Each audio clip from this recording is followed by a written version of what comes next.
There are dozens of ways to build a microwave cabinet, but this one checks all the boxes for strength, style, and simplicity. In this video, I'll walk you through how I do it, and it just might be the best method out there. The microwave in the kitchen that we've been working on is a microwave that is over the range, just an under cabinet microwave.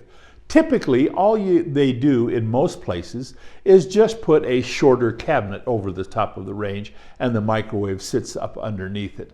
But the microwave is deeper than standard cabinets. So let's show you how I do it. This is going to be the face frame for our cabinet. Here is the cabinet section. This is where the microwave goes here.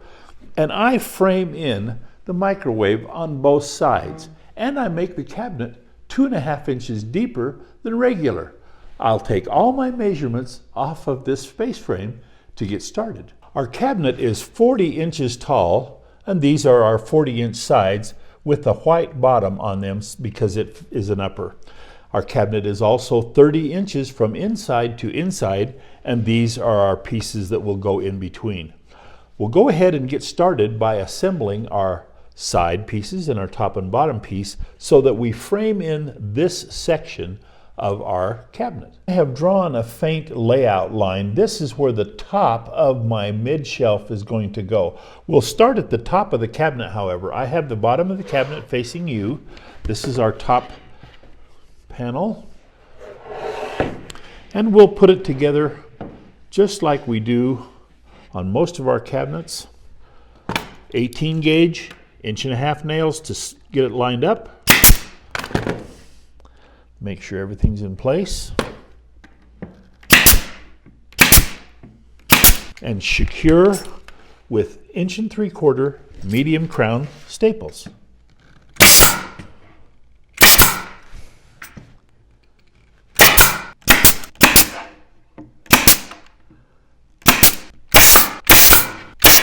We'll install our mid shelf following our layout lines. I have it marked. We'll put our mid shelf like this, and I'm going to use my combination square to make sure that I keep my shelf lined up straight up and down.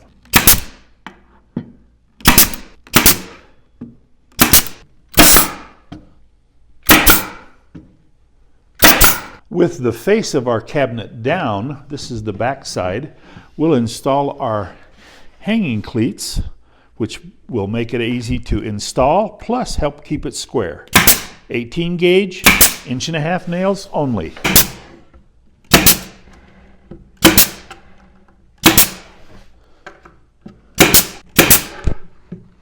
The next step is to install the face frame, but I want you to see something. The face frame is 1.5 inches wide here. Our panel is 3/4 inch wide.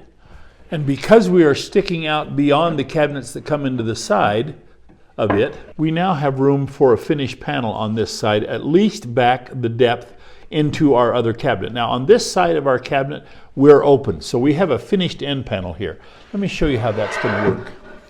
This finished end panel will sit here, and our face frame will cover our interior panel and the face of our face frame, or the face of our end panel, excuse me, and it gives us a nice finished end panel.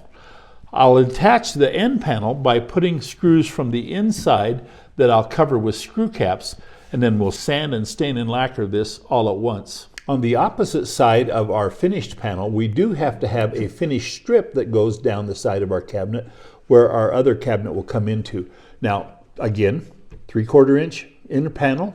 Here's our 3/4 inch finished strip. We put those together. Our 1.5 inch face frame will cover like that.